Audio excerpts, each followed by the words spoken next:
কি করা ওই গুলি কি মারা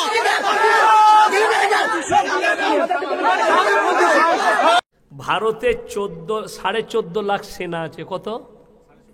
14.5 লাখ ভারতের সেনা আমাদের, আর বাংলাদেশে মাত্র 1 লক্ষ কত হাজার। আচ্ছা বলুন, যদি 2 লাখই ধরেন, 2 লাখ সেনা বেশি না 14.5 লাখ বেশি? 14.5 লাখ বেশি। তাইলে যে বলছে সে একটু নেশা ফেশা করে বলছে।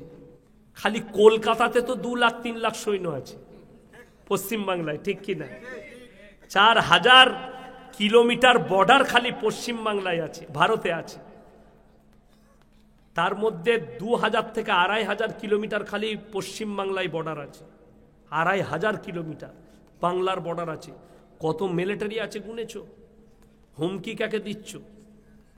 দুঃখ লাগে, ভারতের এক জায়গায় দেখাতে পারবে না যে ঝান্ডাটা পুড়িয়েছে, বাংলাদেশের ঝান্ডায় পা রেখেছে। সর্বপ্রথম 1 সপ্তাহ আগে দেখলাম একটা মসজিদের সামনে ভারতের ঝান্ডাকে বিছিয়ে তার উপরে পা দিয়ে যাচ্ছে। আমি হুঙ্কার দিয়ে বলছি, তোমরা এটা ভেবো না আমি হাসিনার বিরুদ্ধে বলেছি বলে যদি মনে করো যে ইয়াসিন সাহেব বাংলাদেশের পক্ষে না। যদি যুদ্ধ করতে হয়, আমরা আমাদের দেশকে প্রাণ দিয়ে বাঁচাতে আমরা প্রস্তুত আছি ইনশাআল্লাহ। তাতে চায়নার ওপরে গুলি চালাতে হোক, আর পাকিস্তানের ওপরে গুলি চালাতে হোক, আর বাংলাদেশের ওপরে, আমরা দেশকে মহব্বত করি, এটা রসুলের আদর্শ। এই দেশ আমাদের, হিন্দুস্তান আমাদের। এই দেশের ওপরে যারা চোখ তুলবে তাদের চোখ আর থাকবে না ইনশাআল্লাহ। ওই জন্যে দোয়া তোমাদের জন্যে।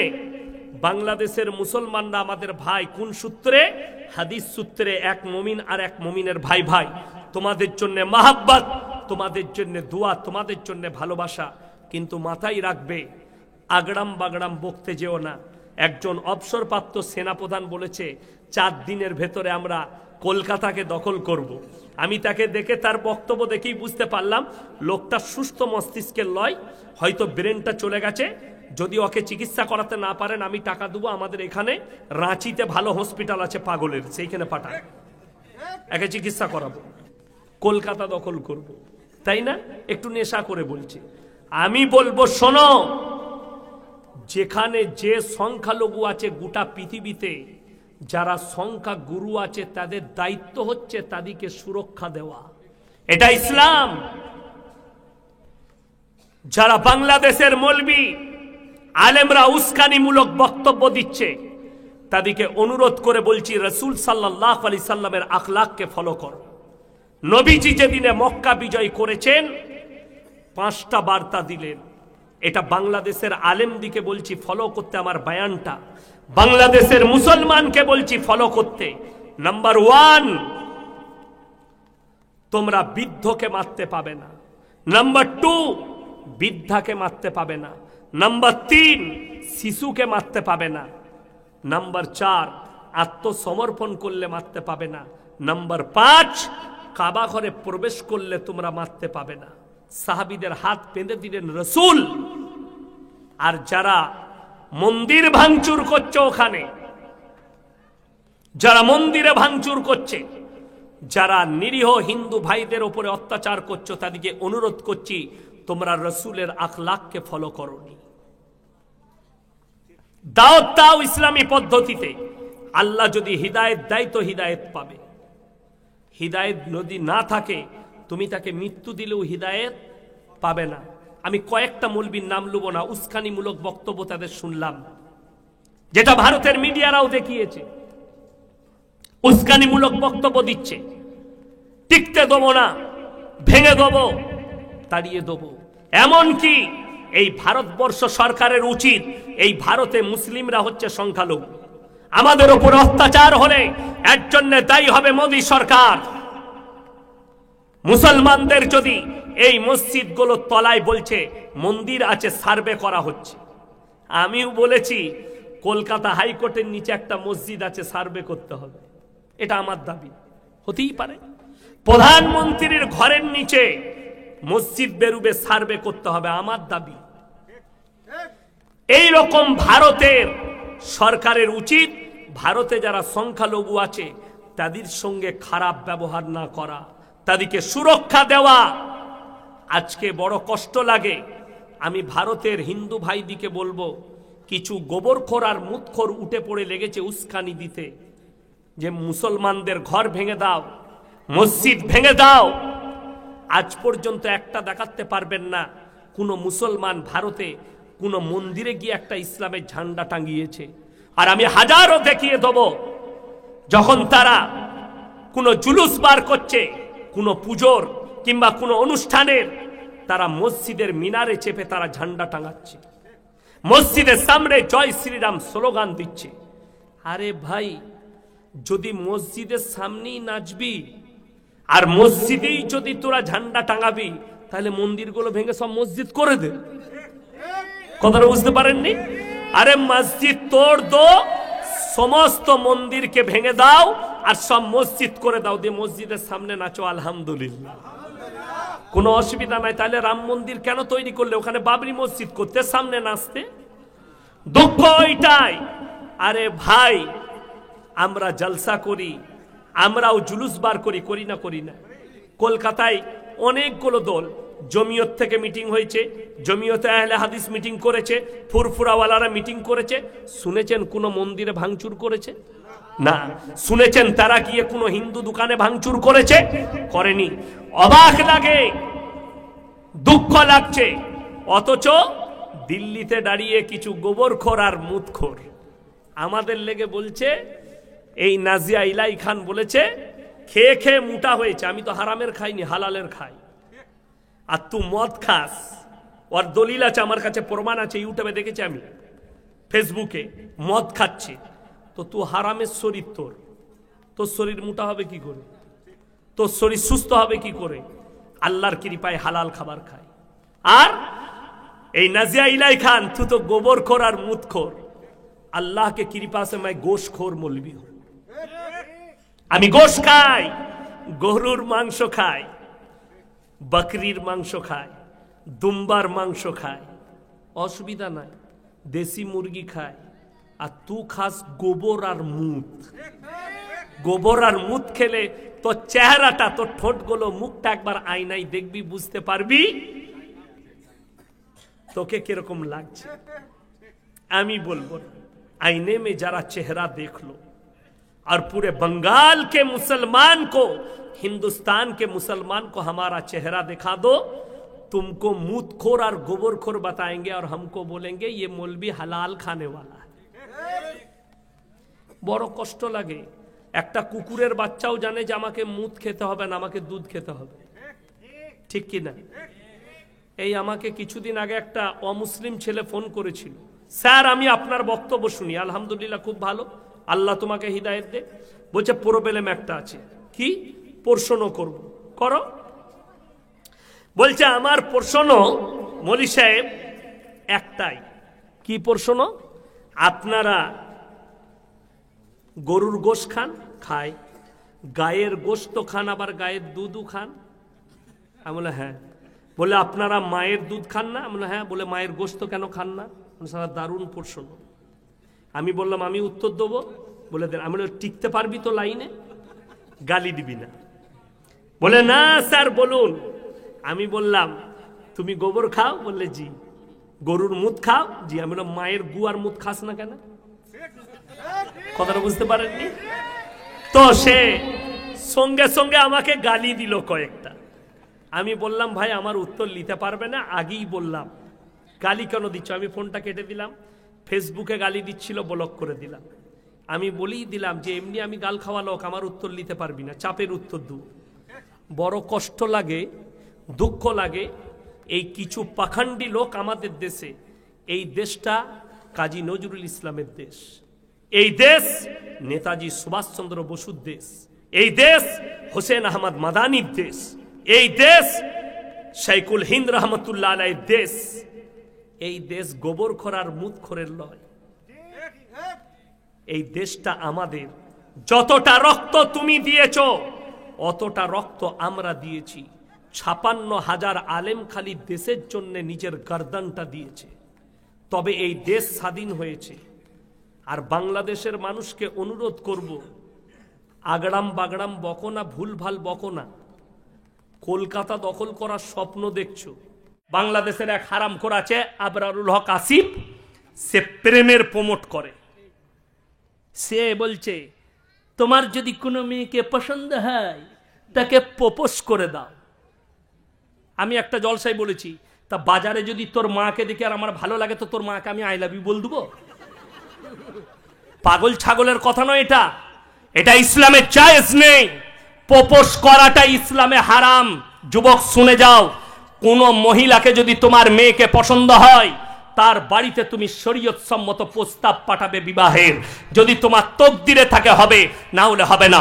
আল্লাহ নবীর বেটি হযরতে ফাতেমাতুজ জাহরা রাদিয়াল্লাহু তাআলা আনহার জন্য প্রথম বিয়ের প্রস্তাব পাঠিয়েছিলেন হযরতে উসমানে গনি রাদিয়াল্লাহু তাআলা। প্রস্তাব ফিরে এসেছে, বিবাহ হয়েছে হযরতে আলীর সঙ্গে। তোমার তকদিরে থাকলে কেউ মিটাতে পারবে না, আর যদি তকদিরে না থাকে কেউ জুটাতে পারবে না। নবীজি বললেন, হে উসমানে গনি, তুমি অনেক সুন্দর বিবি পাবে, ফাতেমা অনেক সুন্দর স্বামী পাবে। হযরতে আলীর সঙ্গে বিবাহ দেয়া হলো, প্রস্তাব ফেরত গেল। মন খারাপ করেনি, বড় কষ্ট লাগে। তুমি প্রেমটাকে হালাল করতে চেয়েছো। সব থেকে বড় অপরাধ, আপনাদের মালদা ডিস্ট্রিক্টে ধারে বউ পাওয়া যায়, শুনেছেন? হ্যাঁ হ্যাঁ, ধারে বউ। আমি ওই মালদায় সুজাপুরের কাছে এক জায়গায় জলসা করছি, এইরকম ছোটখাটো প্যান্ডেল লয়, 20 থেকে 25,000 শ্রোতা, এইরকম 10টা প্যান্ডেল হবে, মেয়ের একদিকে ছেলের একদিকে। এই স্টেজ লয়, এরকম 4টা স্টেজ তৈরি করেছে। আমি মিডিল পয়েন্টে আছি, আমার বয়ান শুরু হবে। দুদিকে দু জায়গায় দুটো করে 4টা মেয়ে বসে আছে, ছেলে, তাদের বিয়ে হবে। মেয়ে নয়, ছেলে বিয়ে হবে। বিয়ে কি? হুজুর বিয়ে মারাচ্ছে, 80,000 টাকা দেল মোহর, 200 টাকা লগত। আল্লাহ, 200 টাকায় বউ পাওয়া যাচ্ছে মালদায়।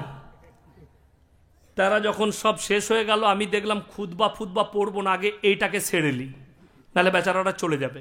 আমি বললাম, বাবা আমি সেদিনে ট্রেনে এসেছিলাম, তো আমার রাতের বেলায় আবার পদার্থিকে টিকিট ছিল। আমি বললাম, বাবা আমি 800 টাকা নিয়ে ঘর থেকে বেরিয়েছি, 200 টাকা ট্রেনে খাওয়া দাওয়া করেছি, পকেটে 600 টাকা আছে, ঘরে একটা বউ আছে, 600 টাকায় 3টে ধারে বউ নিয়ে যাবো, তাহলে 4টা হয়ে যাবে। কথা বুঝতে পারেননি? তারা প্রথমে আঁচ করতে পারেনি। শরীয়ত বিরোধী 79,800 টাকা ধার আর 200 টাকা লগত।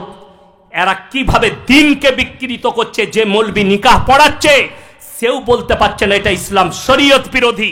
যেহেতু রাসূল আকরাম সাল্লাল্লাহু আলাইহি সাল্লাম যখন বিবাহের প্রস্তাব দিয়েছে, হযরতে আলীর কাছে টাকা ছিল না, রওয়ায়েতে আছে তিনি নিজের যুদ্ধের জামাটা বিক্রি করতে গেছেন মার্কেটে, তারপরে পয়সা এনেছেন, কিনেছেন হযরতে উসমানে গনি, এবং তারপরে ওই জামাটা আবার গিফট করে দিয়েছেন হাদিয়া।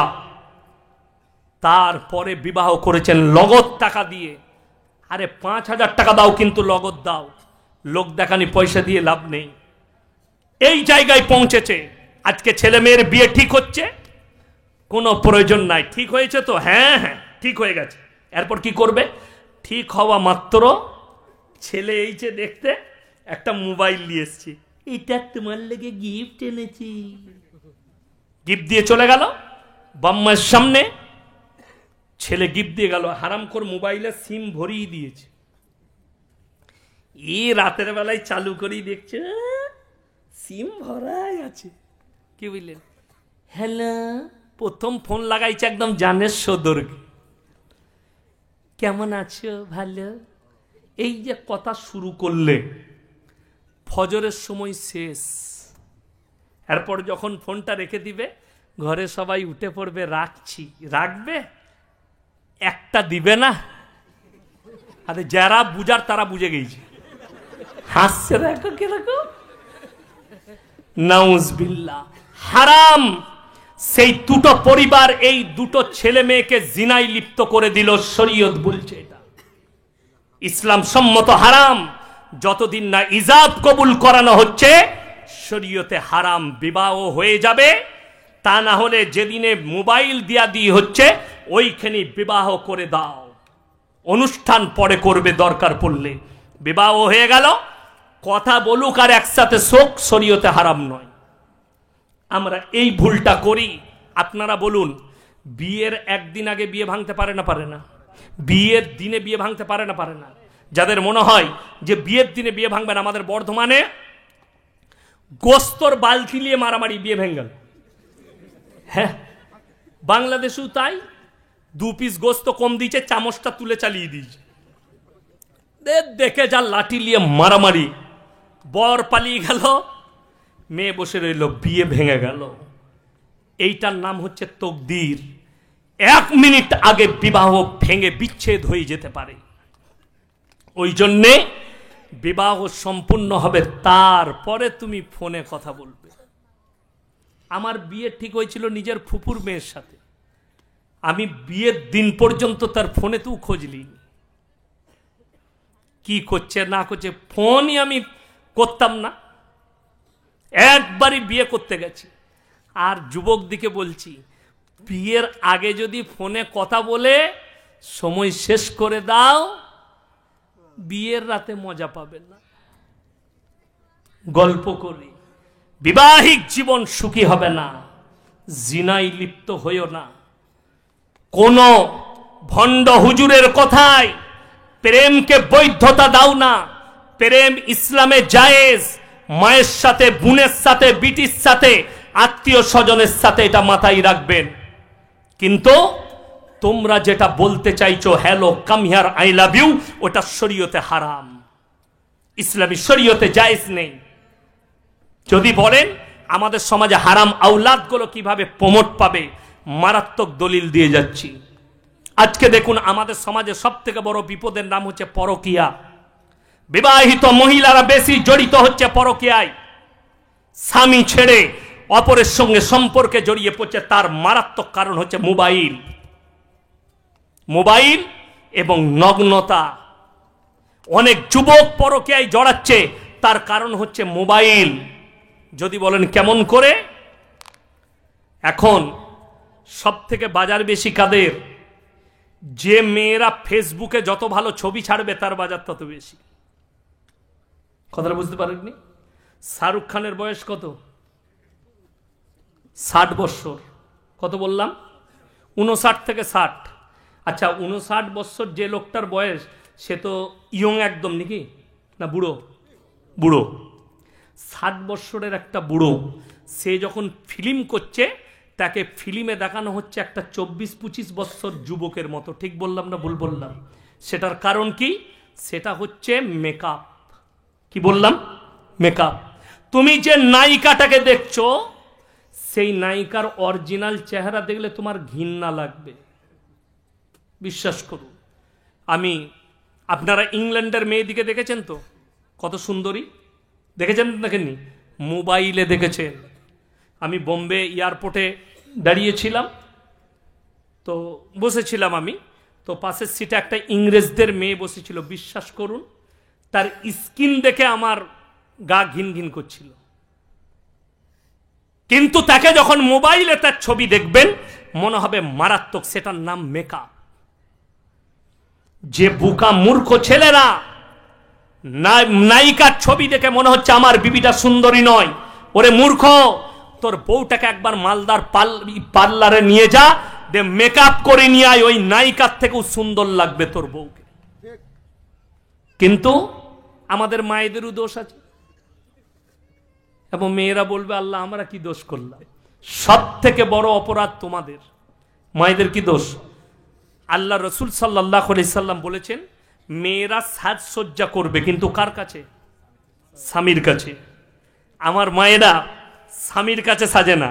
মালদা টাউন যাবে, 3 বার ফেরেন লাভলি, 4 বার ঠোঁট পালিশ, আর ড্রেসিং টেবিলের সামনে 3 বার খালি কুঁচা করবে, পিন গাঁথবে, আর এরম করে দেখে কিরম লাগছে, চুলটাকে নিয়ে আবার এরম করে ফেলাবে, কিরম লাগছে, দিয়ে মালদা টাউনে হাঁটছে, মনে হচ্ছে যেন হিম্মা মালুনি। আর যখন রাতের বেলায় স্বামী আসছে মালদা থেকে কাজ করে, বাজার থেকে আসছে, চাকরি থেকে আসছে, ঘরে ঢুকে, ঘরে যখন এসছে কই গো এক গ্লাস পানি দাও তো। ঠিক মনে হচ্ছে খেপিটি নিয়ে বই একদম এসে পাশে বসলে এলাও পানি খা, তুই সরে যা। ই তখন দেখলে আমার স্বামী তো আমাকে ভালোবাসে না, ই তখন হুজুর খুঁজে বেড়াচ্ছে কোন হুজুরের তাবিজে আমাকে স্বামী ভালোবাসবে। কি বললে না হুজুর সেরকম আছে, খালা তাবিজটা খালি বালিশে ভরে দাও। একটা ঘটনা শোনাই। একজন সবজি বিক্রি করতে চাই বর্ধমানে, প্রত্যেক দিন টাউনে সবজি বিক্রি করতে গেছে। আর সবজি বিক্রি করতে গিয়ে দেখছে আলু 5 টাকা কিলো, পালং শাক 3 টাকা, পুঁই শাক 2 টাকা, কচু 15 টাকা, পটল 5 টাকা। বাজার একদম খারাপ, বিক্রি বাটা বেশ ভালো, লাভ হয় নাই, ঘরে এইছে।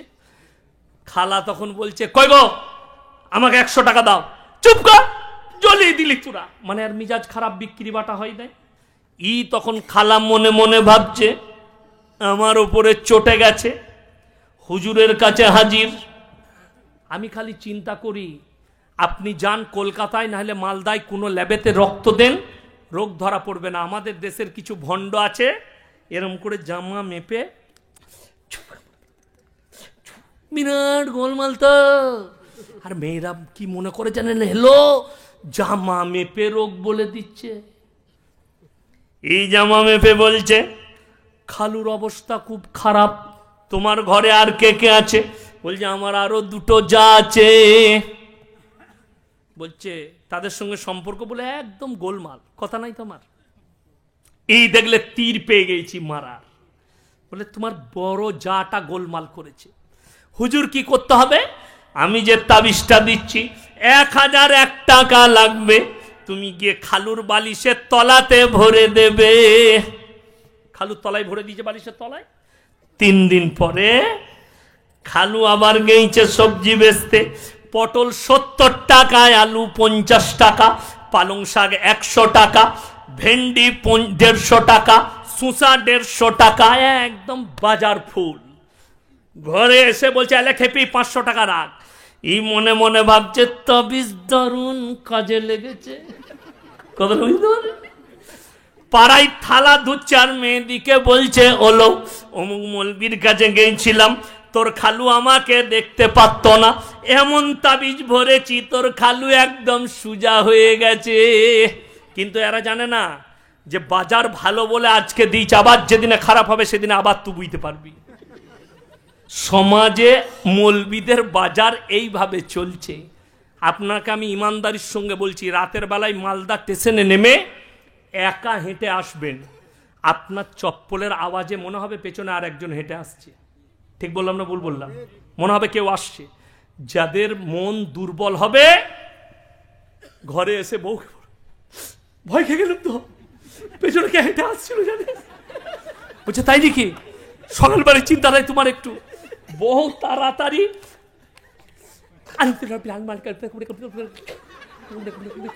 খেলা খেলা খেলা ও খেয়েছে, একটু ভয় কেটেছে। সকালবেলায় উঠে হুজুরের কাছে হাজির। হুজুর এখন বলছে কি বাবা, পেছনে হেঁটে আসছিল। বলছে তোমাকে জেনে 6টা মেরেছে। হ্যাঁ জেনের গায়ে আয়না আছে যে 6টা মারবে? 6টা কিসে মারে? আয়নাতে মারে না? মারে না। বলছে জেনের 6টা লেগেছে। একটা তুমি বালিশে ভরবে, 2 কানে তেল লাগাবে, ওইখানে একটা দিবি, 2টো পুরবি, 2টো ঘরে গুঁজবি, তাবিজ হয়ে গেল। এরপর কত লাগবে? 5001 টাকা। কিন্তু কিছুই নাই। ও হেঁটে আসছে, চপ্পলের আওয়াজে মনে হচ্ছে কেউ হেঁটে আসছে।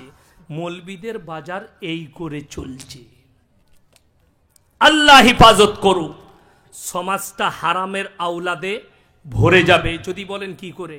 আজকে যদি আমাকে জিজ্ঞেস করেন হুজুর আপনার পরিচয় কি, আমি কি বলবো? কথা বলে না? আমার বাপের নাম বলবো না মায়ের? বাপের। আপনাদেরকে যদি ইনাকে জিজ্ঞেস করে আপনি কে, ইনি বাপের নাম বলবে না মায়ের। যদিও বাবা মারা যায় তাও বলবে আমি মৃত অমুকের ছেলে। আল্লাহ ইনসানের পরিচয় দিয়েছে মানুষের দ্বারা, বাপের দ্বারা, আর জানোয়ারের পরিচয় মায়ের দ্বারা। London, America, Britain, Japan, German তারা পার্লামেন্টে পাস করিয়েছে যে এরপর থেকে যে বাচ্চা যদি কেউ চায় মায়ের পরিচয়ে বাঁচতে, তারা মায়ের পরিচয়ে বাঁচবে। তার নাম হচ্ছে রিলেশনশিপ। তারা রিলেশনে থাকবে, তারপরে আবার ছেড়ে চলে যাবে, অন্য জুনার কাছে চলে যাবে, তারপরে তার সঙ্গে ঘর করবে। বাচ্চা যদি হয়েও যায়, সে মায়ের পরিচয় থাকবে, বাপের পরিচয় লাগবে না। এইটাই হচ্ছে শরীয়তে হারাম।